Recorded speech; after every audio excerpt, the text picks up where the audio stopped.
This week on Young Leaders Radio, I'm not having a guest. I'm not going to be talking about any specific issues. My one point of conversation for this episode is the election. What conversation do we have here? Because everybody likes to point fingers. Pointing fingers is the easiest thing to do. I've done it. We all do it. But the conversation should be more of what is our next steps? What should we do next? What is our goal moving forward? Our goal moving forward is to vote on Tuesday. That is what we need to do. As Americans, our biggest voice is our vote. You know, I hear people say all the time, well, I'm in a Republican state and I'm Democrat, so my vote doesn't matter. Bullshit. Your vote does matter because it's you doing what you are allowed to do, what your right is to do, is to vote. That is your voice. I'm going to vote on Tuesday. I got my card right here.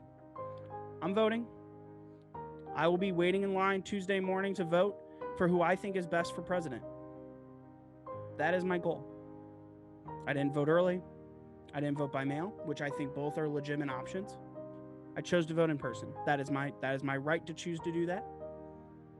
I could have voted in person. I could have voted early, and I commend the people that took that opportunity to do so. I'm lazy, and I didn't do it.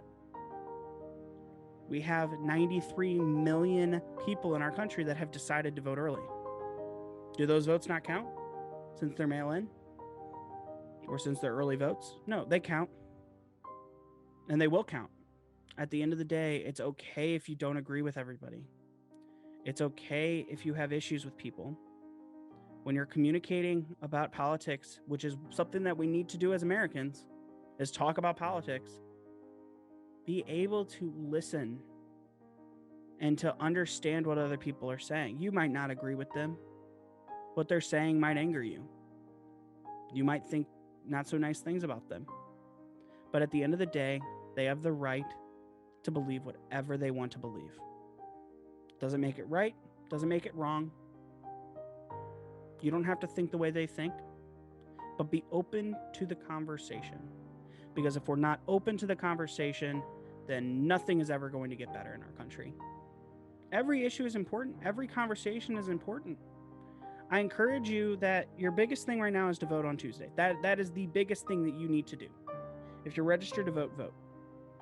But after Tuesday, we need to take a hard look at who we are as Americans and who we are as people in this country and start talking to one another. If we want change to happen, then the only way that that's going to happen is if we elect the people that are going to make that change and we start having conversations about it. The amount of people that don't talk about politics in this country appalls me.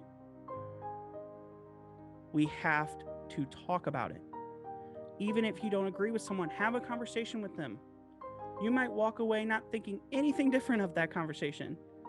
Both of you might walk away thinking, well, that person's wrong. And that's okay. But that conversation happened, and that's what has to continue happening. You know, 4 years ago, I was a sophomore in college. I lived with multiple Republicans and an independent. And I had the time of my life in that THV. In that townhome. It was a phenomenal experience for me. You know, the election, something I had to learn about myself is being okay with being around people that aren't like me, that don't agree with me, that don't see eye to eye with me on politics.